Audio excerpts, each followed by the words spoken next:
Doctor Babasaheb आंबेडकरांच्या शतकोत्तर रौप्य महोत्सवी जयंतीनिमित्त एबीपी माझावरती सर्वव्यापी आंबेडकर ही मालिका सुरू आहे। या कार्यक्रमाचा आज 7वा भाग।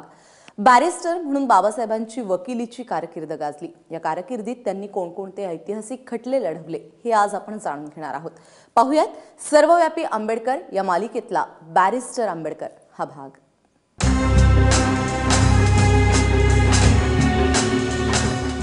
नमस्कार। डॉक्टर बाबासाहेब आंबेडकरांच्या व्यक्तिमत्वाला व्यापून राहिलेलं अजून एक अंग म्हणजे बॅरिस्टर आंबेडकर। कायदेपंडित बाबासाहेबांनी घटना या देशाला दिली, शिस्तबद्ध प्रजासत्ताकाची आकृती मांडणी त्यांनी केली।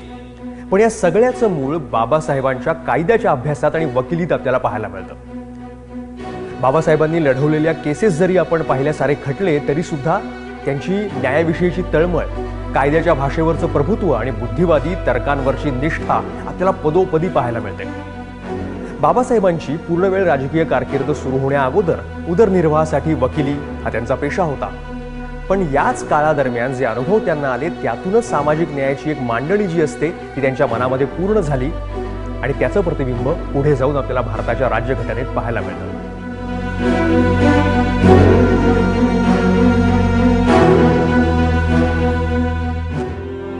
वकिली करायची हे जेव्हा बाबासाहेबांनी ठरवलं तेव्हा ते काहीशा द्विधा मनस्थितीत होते।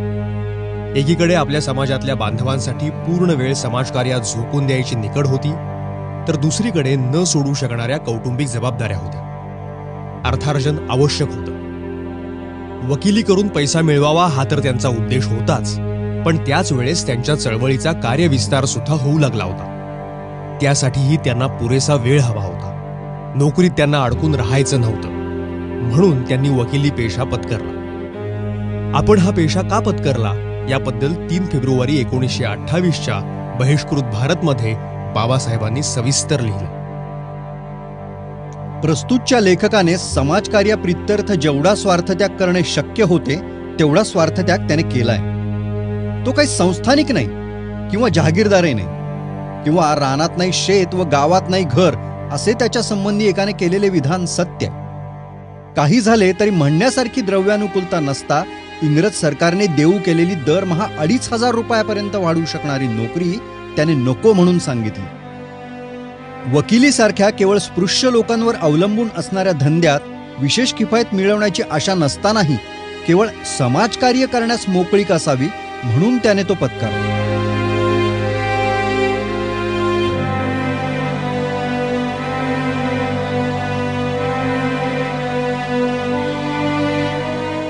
बाबासाहेब 28 जून 1922ला लंडनमध्ये बॅरिस्टर झाले। भारतात अस्पृश्य समजल्या जाणाऱ्या समाजातले ते पहिले बॅरिस्टर होते। पण बॅरिस्टरी घेऊन परतलेल्या बाबासाहेबांना आर्थिक व्युत्पन्नावस्थेनं घेरलं होतं। न्यायालयात प्रत्यक्ष वकिली करायची असेल तर सनदेची आवश्यकता होती, पण त्यासाठी सुद्धा बाबासाहेबांकडे पैसे नव्हते आणि यावेळेस त्यांचे जीवाभावाचे पारशी मित्र नवल भतेना धावून आले। त्यांच्या मदतीनंतर डॉक्टर आंबेडकरांना सनद मिळाली। जी माणसांची गरज असते की कुटुंब चालवायचं म्हटलं की पैसा पाहिजे, पैसा म्हटलं म्हणजे काहीतरी व्यवसाय केला पाहिजे आणि मग त्यांनी हे व्यवसाय स्वतःच्या ह्याच्यामध्ये ती सुरुवात केली। त्यांनी म्हणजे शेअर ब्रोकर्सनं कन्सल्टन्सी देणं असं एक त्याच्यातलं होतं। वकिली हा त्याच्यातला एक भाग होता आणि नंतर मग प्राध्यापकी अशी असणारी केली आणि प्राध्यापकी करता करता त्यांनी वकिली केली असं नाही। वकिली हा त्यांचा नेहमी राहिला हवी। सनद मिळणं एक दिव्य, तर प्रत्यक्ष वकिली सुरू करणं हे डॉक्टर आंबेडकरांसाठी दुसरं दिव्य होतं, कारण स्पृश्यता इथेही आड आली। त्यावेळेस मुंबई उच्च न्यायालयामध्ये सॉलिसिटर्स फर्म असा एक फॅड होता। म्हणजे काय होतं तर काही वकील एकत्र यायचे, एक फर्म स्थापन करायचे आणि मिळून अशिलांच्या केसेस लढवायचे। आता या सगळ्या फर्म ज्या होत्या या होत्या उच्चवर्गीय जातीच्या वकिलांच्या, आणि वकील जरी शिकले सवरलेले असले तरी त्या काळच्या समाजामध्ये जातीय भावना होतीच। डॉक्टर आंबेडकर अस्पृश्य समाजातले म्हणून त्यांना लढवायला केसेसच मिळत नव्हत्या। गुजराती समाजातल्या वकिलांची परिस्थिती काही फार वेगळी नव्हती। राहता राहिले पारसी आणि ब्रिटिश, तर ते सुद्धा आपल्या फर्म्समध्ये बाहेरच्या कोणाला घेत नव्हते। पण त्या अगोदर डॉक्टर आंबेडकरांनी महाराष्ट्राच्या इतर भागातल्या केसेस सुद्धा घ्यायला सुरुवात केली। बॅरिस्टरीची सनद मिळाल्यावर 1923 मध्ये त्यांना पहिली केस मिळाली ती नाशिकची. महार समाजातल्या 2 भावांनी आपली जमीन एका मारवाड्याकडे गहाण टाकली होती आणि मारवाडी ती जमीन परत देत नव्हता. वर्षभर चाललेली आपली ही पहिली केस अखेरीस डॉक्टर आंबेडकरांनी जिंकलीच.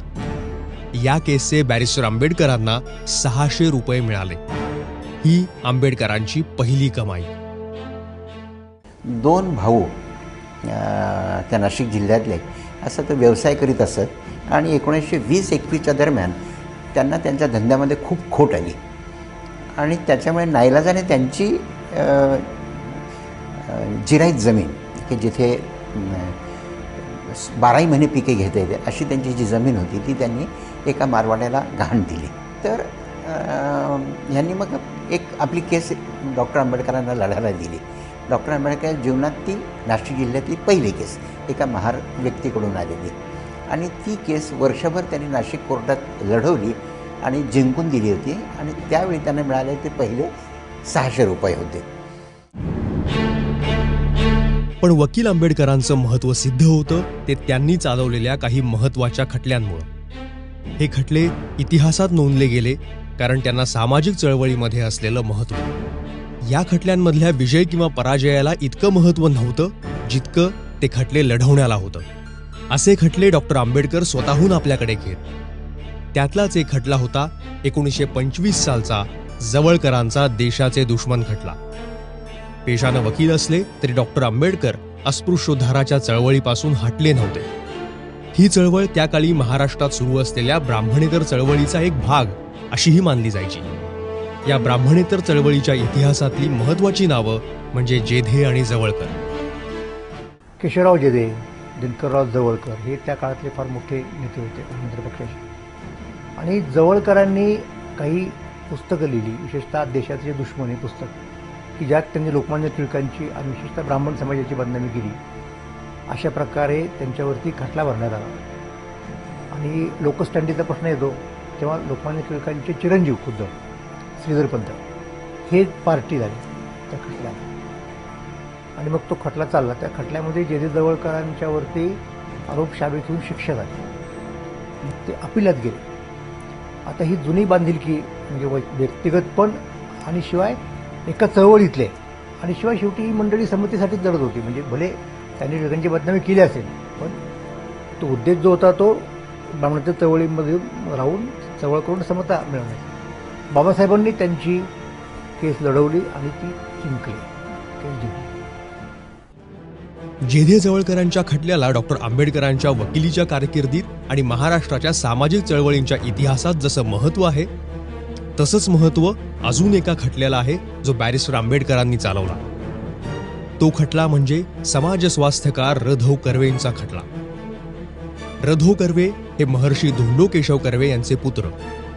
समाज स्वास्थ्यमधून त्या काळी ते तत्कालीन समजांना सुरुंग लावणारं लेखन करत. आपल्या मासिकाच्या मुखपृष्ठावर ते जर्मन स्त्रीचं नग्नचित्र छापायचे आणि कुटुंब नियोजनाचा प्रचार प्रसार करायचे. हे करताना ते समाजाचं स्वास्थ्य बिघडवतायत असा त्यांच्यावर आरोप होत होता आणि काही लोकांनी त्यांच्यावर खटलाही कुदरला. वृत्तपत्र स्वातंत्र्याचे खंदे पुरस्कर्ते असणाऱ्या डॉक्टर आंबेडकरांनी कर्वेंचं वकीलपत्र घेतलं. आंबेडकरांची हार झाली. पण हा खटला अतिशय महत्वाचा दस्तऐवज बनून राहिलाय. या खटल्यानिमित्तानं कर्वेंशी झालेल्या चर्चेतूनच 1938 मध्ये बाबासाहेबांनी विधिमंडळात कुटुंब नियोजनाचं विधेयक मांडलं. ते असे पहिले द्रष्टे लोकप्रतिनिधी होते जे आज इतक्या वर्षांनीही देशासमोर उभ्या असलेल्या प्रश्नाबद्दल तेव्हाच कायदा आणू पाहत होते. त्यांनी पहिली भूमिका अशी घेतली की समाजशास्त्र हे नियतकालिक हे शृंगार प्रवण मजकूर देणारं नियतकालिक नाही.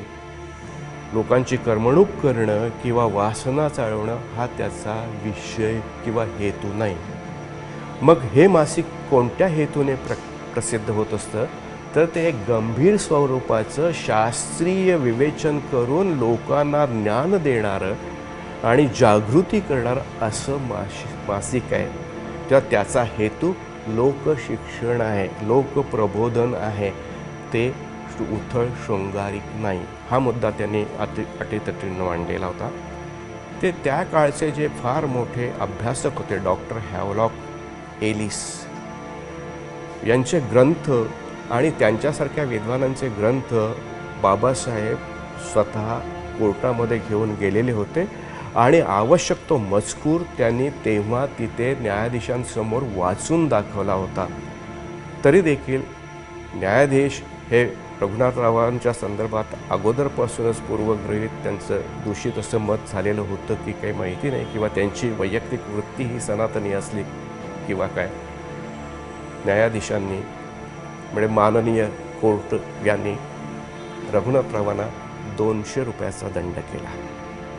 बाबासाहेब आंबेडकर यांनी रघुनाथराव कर्वे यांच्या समाजशास्त्राच्या द्वारे ते जे काही सामाजिक सांस्कृतिक कार्य करत होते, लोकप्रबोधनाचं कार्य करत होते, त्याच्यामध्ये विलक्षण तळमळीने योगदान दिलेलं होतं. परंतु न्यायमूर्तींच्या एकूण विचारसरणीमुळे रघुनाथरावांना ते त्यावेळी कोणत्याही प्रकारचं सहाय्य करू शकले नाहीत. इतिहासामध्ये कायम दाखले दिले जातात ते बाबासाहेब आणि काँग्रेस यांच्यामधल्या संघर्षाचे. म्हणजे परिस्थिती कधी कधी इथपर्यंत आली आहे की काँग्रेसच्या नेत्यांनी बाबासाहेबांना ब्रिटिश धार्जिणे म्हणायला सुद्धा मागं पुढं पाहिलं नाही. पण ज्यावेळेस राष्ट्रहिताचा प्रश्न आलाय त्यावेळेस बाबासाहेब भक्कमपणे काँग्रेसच्या बाजूने उभे राहिले. याचं एक उदाहरण म्हणजे चिरनेरच्या जंगल सत्याग्रहाचा खटला. बाबासाहेब तर नुकतेच त्यावेळेस पहिल्या गोलमेज परिषदेहून परत आले. ज्या ब्रिटिश सरकारच्या आमंत्रणावरून ते लंडनला गेले होते त्याच सरकार विरोधात आता ते न्यायालयात उभे आहेत. काँग्रेसच्या सत्याग्रहींविरोधात झालेल्या अन्यायाबद्दल अंगावर वकिली डगला चढवून ब्रिटिश सरकार विरोधात उभं राहायला बाबासाहेबांनी क्षणाचा सुद्धा अवधी घेतला नाही. की इतर वकील कोणी पुढे येत नव्हते, कारण हे केवळ एकदम सरळ सरळ सरकारच्या विरोधामध्ये ते पाऊल होतं आणि सरकारची नामुष्की त्यांचा राग आपल्यावर ओढून येण्यासाठी कुठेही वकील तयार होत नव्हतं. पण राष्ट्रीय वृत्तीच्या लोकांनी ते तयार झाले. ह्यात डॉक्टर आंबेडकरांनी पण भाग घेतला आणि त्यांनी जे आरोप असलेले आरोपी होते त्यापैकी 4 लोकांचं वकीलपत्र त्यांनी घेतलं. डॉक्टर आंबेडकरांचं ह्या बाबतीत अजून वैशिष्ट्य म्हणजे 1930ची पहिली गोलमेज परिषदेतून ते अटेंड करून आलेले आहे. गोलमेज परिषद घेणारी ब्रिटिश सरकारच आहे. ही केस आहे ब्रिटिश सरकारच्या विरोधात आहे. तरीसुद्धा आपली राष्ट्रीय वृत्ती बाबासाहेबांनी दाखवली आणि 4 लोकांचं वकीलपत्र त्यांनी घेतलं. नंतर हे फास्ट ट्रॅकने 9 महिने ही केस चालली आणि त्या केसचा जो निकाल लागला त्याच्यामध्ये 29 लोकांना किरकोळ स्वरूपाच्या शिक्षा झाल्या आणि 17 लोक सुटले. बॅरिस्टर आंबेडकरांवर विश्वास हा वरवर त्यांच्या प्रतिपक्षातल्या वाटणाऱ्यांनाही होता. यातलं महत्वाचं नाव म्हणजे लोकमान्य टिळकांचे पुत्र श्रीधरपंत टिळक. वास्तविक ब्राह्मणेतर चळवळीत लोकमान्य टिळक हे बाबासाहेबांच्या विरोधी पक्षातले. त्यांचे मतभेद सुद्धा उघड होते. पण जेव्हा टिळकांच्या मृत्यू पश्चात त्यांच्या मृत्यूपत्रावरून वाद निर्माण झाला आणि केसरीसाठी न्यायालयीन लढा सुरू झाला तेव्हा श्रीधरपंतांनी तो खटला लढवण्याची विनंती दुसऱ्या कोणालाही न करता बॅरिस्टर बाबासाहेब आंबेडकरांना केली. त्यामुळे श्रीधरपंतांनी बॅरिस्टर आंबेडकर यांना अशी विनंती केली की तुम्ही तुमचं काम आमच्या गायकवाड वाड्यात येऊन सुरू करावं. पण त्या काळचं एकूण काळ, तो युगधर्म, एकूण जातीयतेमध्ये असलेली तफावत, यामुळे बाबासाहेब आंबेडकरांनी स्वतः त्यांना सांगितलं की आजचा काळ आपल्याला अनुकूल नाही, तेव्हा मी काही गायकवाड वाड्यात येत नाही. श्रीधरपंतांनी आणि रामभाऊंनी त्यांना पुढे असं देखील सांगितलं की तुम्ही आमची केस घ्या. त्या टिळकपुत्रांच्या वतीने केसरी ट्रस्टींच्या विरोधात बाबासाहेबांनी केस घ्यावी आणि ती लढवावी अशी श्रीधरपंतांची मनोमन इच्छा होती. परंतु त्याला देखील बाबासाहेबांनी सविनय नकार दिला. कारण कोणत्याही प्रकारचे वाद त्या काळच्या सनातनी पुण्यामध्ये निर्माण व्हावेत आणि आपण आणि टिळकपुत्र वादग्रस्त व्हावेत असं त्यांना वाटत नव्हतं. बाबासाहेबांचं आणि श्रीधरपंतांचं हे जे नातं होतं ते बंधुतुल्यवत होतं. श्रीधरपंतांनी वयाच्या 32व्या वर्षी आपली पत्नी 4थ्या वेळेला गरोदर असताना एकाएकी या ट्रस्टीच्या आणि कोर्ट खटल्यांना कंटाळून डेक्कन क्वीन खाली आत्महत्या केली. आत्महत्येपूर्वी श्रीधर पंतांनी जी 3 पत्र लिहिलेली होती त्याच्यातलं पहिलं पत्र पुण्याच्या कलेक्टरला होतं, दुसरं पत्र त्यावेळच्या ज्ञानप्रकाश नावाच्या वृत्तपत्राच्या संपादकांना होतं आणि तिसरं पत्र अर्थातच आंबेडकरांना लिहिलेलं होतं.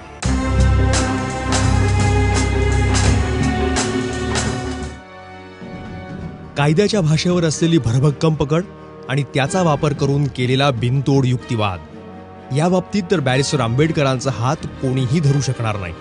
त्यावर हुकूमत इतकी की काही न्यायालयीन चमत्कार सुद्धा बाबासाहेबांनी घडवून आणले.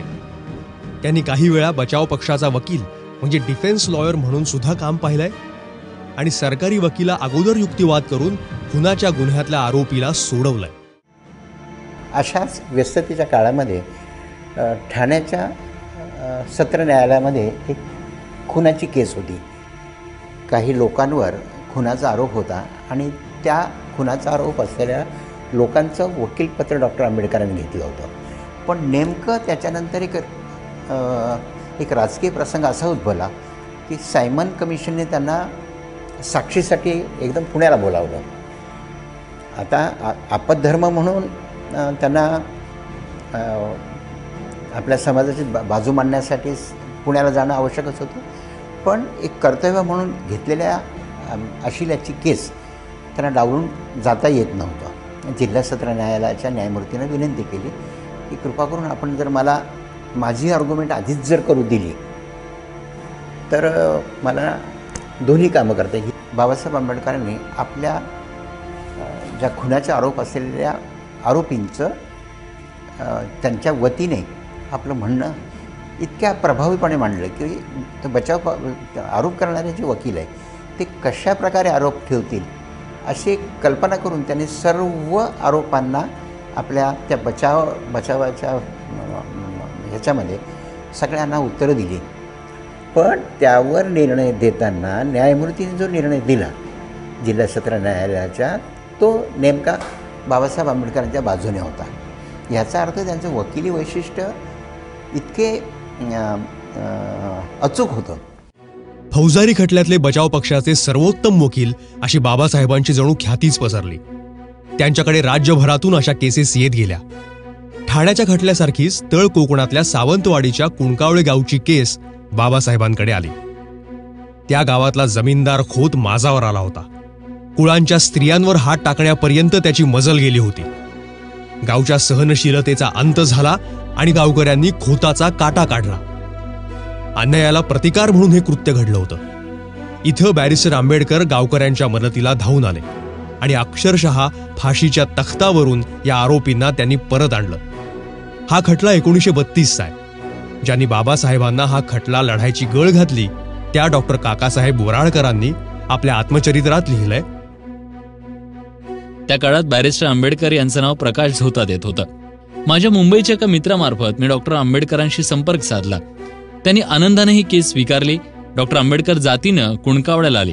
घटनास्थळी त्यांनी भेट दिली, सगळी माहिती मिळवली. डॉक्टर आंबेडकर माझे पाहुणे म्हणून आले होते. मी गावच्या शाळेत त्यांची सगळी व्यवस्था केली. ते मला म्हणाले, डॉक्टर, दाजी पवार यांच्या हातून खुनाचं कृत्य घडलं ही गोष्ट सूर्यप्रकाशा एवढी सत्य आहे. इंग्रज सरकार त्यांना दयामाया न दाखवता फासावर चढवेल, पण अमानुष अन्यायापोटी हे खून झालेत ही गोष्ट मला पूर्णपणे पटली आहे. मला त्या मुलांना फाशी नाही तर जन्मठेपेची शिक्षा व्हावी यासाठी मी माझं सर्वस्व पणाला लावेन. डॉक्टर आंबेडकरांनी हा जो शब्द दिला होता तो त्यांनी पाळला. दाजी पवार आणि सहकाऱ्यांना जन्मठेप झाली. या खटल्याच्या निमित्तानं बाबासाहेबांसारख्या विद्वानाशी माझा परिचय झाला. त्यांचा मोठेपणा अनुभवता आला. एका महामानवाची सेवा करण्याची मला संधी मिळाली. कितीही कौटुंबिक गरजा असल्या तरीही बाबासाहेबांची वकिली ही केवळ अर्थार्जनाशी बांधील नव्हती. त्यातही अस्पृश्यतेनं आणि सुशिक्षित नसल्यानं कायद्यानं नाडल्या गेलेल्या त्यांच्या समाज बांधवांसाठी, अनुयायांसाठी त्यांचं मन कायम तिळतिळ तुटायचं. त्यांच्याबद्दल दाटून आलेल्या ममत्वानं कित्येकदा बाबासाहेबांमधल्या तर्क कठोर कायदेपंडितावर मात केली आहे आणि भावनेच्या ओलाव्यानिशी ते त्यांच्यासाठी न्याय मिळवण्यासाठी उभे राहिले. बाबासाहेबांच्या वकिलीला ह्युमॅनिटेरियन अँगल होता. या संदर्भातली एक छोटीशी घटना आहे. ती घटना अशी की बाबासाहेबांनी त्यांची वकिली सुरू केली त्यावेळेला त्यांचं कार्यालय होतं दामोदर हॉल परेलचं पोयबावाडीच्या इथे. एके दिवशी बाबासाहेब कार्यालयात जात असताना त्यांना त्यांच्या कार्यालयाच्या खाली एक बाई रडताना आढळली. त्या बाईजवळ तिचं मूल 4-5 वर्षाचं मुलं होतं. बाबासाहेबांनी सहज विचारलं की झालं काय आहे. त्यावेळेला त्या बाईंनी सांगितलं की बाबा माझा नवरा BESTमध्ये कामाला होता, जी आता बेस्ट आहे. त्यावेळेला BESTमध्ये तो कामाला होता आणि शॉक लागून कामावर असतानाच तो मरण पावला. आता अर्थार्जनाचं दुसरं काही साधन नसल्यामुळे आमची अशी सगळी परवड झालेली आहे. त्या बाईला बाबासाहेबांनी दरडावून सांगितलं की ते मूल एवढं रडतंय तर तिला दूध तरी पाज. ती म्हणाली की गेल्या बऱ्याच दिवसापासून मी काही खाल्लेलं सुद्धा नाही आहे, त्यामुळे माझ्या अंगाला दूध येणंसुद्धा बंद झालेलं आहे. शेवटी बाबासाहेबांनी त्या लेकराला तसंच उचललं, त्या बाईला हाताशी धरलं आणि आत्ताचं जे गौरीशंकर छेतरमलचं जे मोठं स्वीटचं दुकान आहे परेलचं, त्या ठिकाणी ते त्यांना घेऊन गेले. त्यांना खारी, पाव, बटर आणि दूध पाजलं बाबासाहेबांनी. बाबासाहेबांनी स्वतः त्या बाईची केस कोर्टात नेली. BESTला कोर्टात खेचलं आणि ती केस जिंकून BESTला तिच्या नवऱ्याच्या मृत्यूची नुकसान भरपाई, मुलाचा खर्च आणि त्या बाईला अनुकंपा तत्वावर BESTमध्ये नोकरी देण्यासाठी भाग पाडलं. याच्यावरून एक गोष्ट आपल्याला दिसून येते की बाबासाहेबांची वकिली ही केवळ कायद्यापुरती मर्यादित नव्हती, तर त्याला एक ह्युमॅनिटेरियन अँगल होता. मानवतावादी वकिली होती त्यांची. साहजिक आहे की जसजशी बाबासाहेबांची राजकीय व्यस्तता वाढत गेली तसतशी त्यांची वकिली प्रॅक्टिस कमी होत गेली. तरीही 1923 ते 1952च्या दरम्यान बाबासाहेबांनी सर्वदूर दिवाळी आणि फौजदारी खटले लढवलेत. बाबासाहेब स्वतः कायद्याचे उत्तम विद्यार्थी होते, ते उत्तम वक्तेही होते. त्यामुळे साहजिक होतं की ते कायद्याचे उत्तम शिक्षक असणारच. मुंबईच्या गव्हर्नमेंट लॉ कॉलेजमध्ये शिकवणाऱ्या सर्वोत्तम आणि विद्यार्थीप्रिय प्राध्यापकांपैकी डॉक्टर बाबासाहेब आंबेडकर एक होते. त्यांचा कायदेभ्यासावरचा अधिकारच इतका दांडगा होता की 1935मध्ये ते या प्रतिष्ठित लॉ कॉलेजचे प्राचार्य सुद्धा झाले. जेव्हा बाबासाहेब गव्हर्नमेंट लॉ कॉलेजमध्ये शिकवत होते त्याच वेळेस सायमन कमिशन भारतात आलं होतं.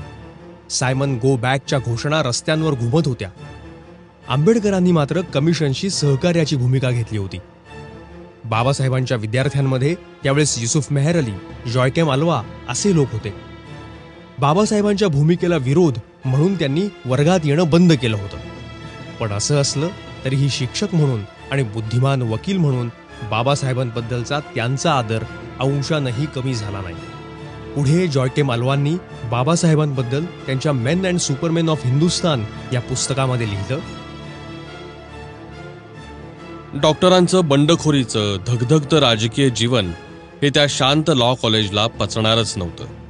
कुणीतरी असंही म्हणालं की जर डॉक्टर आंबेडकर इथं अधिक काळ शिकवत राहिले तर त्यांच्या शिकवणीचं विष विद्यार्थ्यांमध्ये भिनेल आणि हे कॉलेज रसातळाला जाईल. सर जॉन ब्युमॉन्ट हे त्यावेळेस लोकप्रिय असे मुख्य न्यायाधीश होते.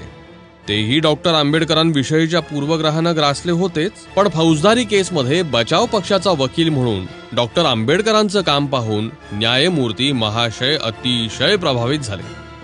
नंतर जेव्हा जेव्हा बाबासाहेबांचं आर्ग्युमेंट असायचं तेव्हा तेव्हा ते स्वतःहून त्या बेंचमध्ये यायचेच. ज्या या मुख्य न्यायाधीशांनी बाबासाहेबांना लॉ कॉलेजच्या प्राचार्य पदापासून दूर ठेवलं होतं ना, त्यांना अखेरीस ते बाबासाहेबांना द्यावंच लागले. त्या दोघांमध्ये नंतरच्या काळात मैत्रीचे संबंध तयार झाले. या गव्हर्नमेंट लॉ कॉलेजचं प्राचार्यपद हे इतकं प्रतिष्ठेचं होतं की त्या काळात एक प्रघातच पडला होता की जी व्यक्ती या कॉलेजचा प्राचार्य होईल ती व्यक्ती उच्च न्यायालयाचा न्यायाधीश सुद्धा होईल. बाबासाहेबांचं शैक्षणिक जीवन अतिशय प्रतिकूल परिस्थितीत गेलं. बऱ्याच जणांनी असं लिहून पण ठेवलं की बाबासाहेबांनी पणच केला होता की मी निष्णात वकील तर होईनच, पण त्याचबरोबर एक दिवस मी न्यायाधीश सुद्धा होऊन दाखवेन. त्यांचा तो पण आता पूर्ण होण्याची वेळ आली होती. पण आता बाबासाहेबांच्या आयुष्याचं ध्येय बदललं होतं, राजकीय लढाई सुरू झाली होती. त्यामुळं समोर हे पद दिसत असताना सुद्धा न्यायाधीशाचं बाबासाहेबांनी 1938 साली प्राचार्यपदाचा राजीनामा दिला आणि ते विधिमंडळाचे सभासद झाले, कायदे करण्याकरता. ते न्यायाधीश झाले नाहीत, पण डॉक्टर बाबासाहेब आंबेडकर या देशाचे पहिले कायदा मंत्री झाले. कायद्याच्या भाषेत आर्ग्युमेंट्स करणारा हा वकील आता त्या कायद्याची भाषा लिहित होता. साहजिक होतं की बाबासाहेबांनी प्रत्यक्ष केलेल्या वकिलीचा प्रभाव त्यांच्या या कामावर असणार होता. आणि इथं बाबासाहेबांनी अशा प्रश्नाला हात घातला जो आजही भारतीय न्यायव्यवस्थेतला अत्यंत ज्वलंत प्रश्न आहे, न्यायदानातला विलंब.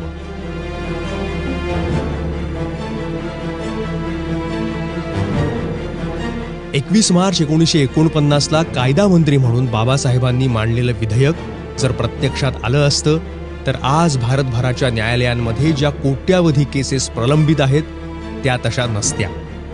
केसेस लवकरात लवकर निकाली निघाव्यात यासाठी त्यांनी खेड्याखेड्यांमधून सब जजेसच्या फिरत्या न्यायालयांचं विधेयक मांडलं.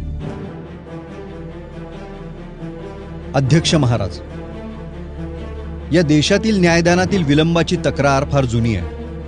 माझ्या मताप्रमाणे कोर्ट कचेऱ्यातून न्यायदानात होणारा पुष्कळसा विलंब वास्तविक अशिलामुळेच होत असतो. माझा स्वतःचा अनुभव असा आहे की प्रत्येक अशील, साक्षीदार, इतर कागदपत्रे किंवा कोर्टात हवी असलेल्या इतर माहितीची पूर्तता न करताच नेमलेल्या तारखेस फक्त मुदतवाढीसाठी विनंती अर्ज घेऊनच कोर्टात हजर होतात. ज्या लोकांना वादग्रस्त बाबीबद्दल दावे लावायचे असतात ते जर पुरावा जमवण्याच्या बाबतीत अधिक तत्परता, अधिक कार्यक्षमता आणि अधिक दक्षता दाखवतील तर ते स्वतःचे कोर्ट कचेऱ्यातून होणारा पुष्कळसा विलंब टाळू शकतील. हायकोर्टाकडूनही होणारा विलंब बऱ्याच अंशी याच कारणामुळे होतो. आपल्या बऱ्याच लोकांना फलज्योतिषावर विश्वास असतो. हे माझ्या माननीय मित्रांना कदाचित ठाऊक नसेल. जेव्हा त्यांची केस अमुक दिवशी ठेवली आहे असे त्यांना कळवण्यात येते तेव्हा ते प्रथम तो दिवस शुभ आहे किंवा नाही हे पाहण्यासाठी ज्योतिषाकडे जातात आणि तो शुभ दिवस नाही असे समजल्यावर ते मुंबईस धाव घेतात आणि हायकोर्ट रजिस्ट्रारच्या कार्यालयाशी संपर्क साधतात. काही वेळा त्या दिवसाच्या बोर्डावरून आपली केस काढण्यासाठी कारकुनास भरमसाठ लाच देतात. अशा प्रकारच्या अनेक केसेस मला माहिती आहेत. न्यायाधीशांच्या अधिकाराबाबत सुधारणेला निश्चितपणे पुष्कळ वाव. सब जजांची कोर्ट्स खेड्यापाड्यापासून फार दूर अशा शहरात असतात आणि आपापल्या खेड्यापासून कोर्टाच्या त्या ठिकाणी जाण्यासाठी बराच खर्च येतो हे मी कबूल करतो. सब जज किंवा त्यांच्याहून कनिष्ठ अधिकाऱ्यांना त्यासाठी फिरती न्यायालय ठेवणं शक्य होणार नाही काय असा मी कधी विचार करतो. यासाठी 6-7 खेड्यांचा एक गट करून केसेस चालवण्यासाठी प्रत्यक्ष खेड्यातच आठवड्यातून सब जजांना जाता येईल. पैसे नाहीत म्हणून न्याय मिळत नाही असा देश त्यांना नको होता. म्हणून गरिबांना न परवडणारी कोर्ट फी हाही बाबासाहेबांच्या चिंतेचा विषय होता. कायदा मंत्री या नात्यानं कोणत्या स्थितीत गरिबांची कोर्ट फी रद्द करता येईल याविषयी सुद्धा त्यांनी संसदेत विचारमंथन केलं होतं. केसेस लवकर निकाली लागाव्यात म्हणून फिरत्या न्यायालयांची संकल्पना मांडणारा किंवा कोर्ट फी नाही म्हणून न्याय मिळत नाही आणि त्यामुळं व्यथित होणारा कायदा मंत्री हा कोर्टाच्या दैनंदिन व्यवहाराची पूर्ण माहिती असणारा वकीलच असू शकतो आणि बाबासाहेब ते होते. ते द्रष्टे सुद्धा होते. आज देशभरातल्या सगळ्या न्यायालयांमध्ये मिळून जवळपास 3 कोटी केसेस पेंडिंग आहेत अशी एक आकडेवारी सांगते. बाबासाहेब त्याबद्दलचा उपाय 1949 मध्ये सांगत होते जो आजही अंमलात आलेला नाहीये. बॅरिस्टर आंबेडकरांचा हा दांडगा अनुभव पुढे घटनाकार आंबेडकरांच्या कामी आला. या प्रकांड कायदेपंडितानं या देशाला घटना दिली, कायदे दिले, पण त्या सगळ्याचं मूळ असं त्यांच्या या वकिलीच्या कारकिर्दीमध्ये दिसतं. सर्वव्यापी आंबेडकरमध्ये या भागामध्ये इथंच थांबणार आहोत. पुढच्या भागात डॉक्टर बाबासाहेब आंबेडकरांच्या आणखी एका पैलूविषयी सविस्तर बोलणार आहोत.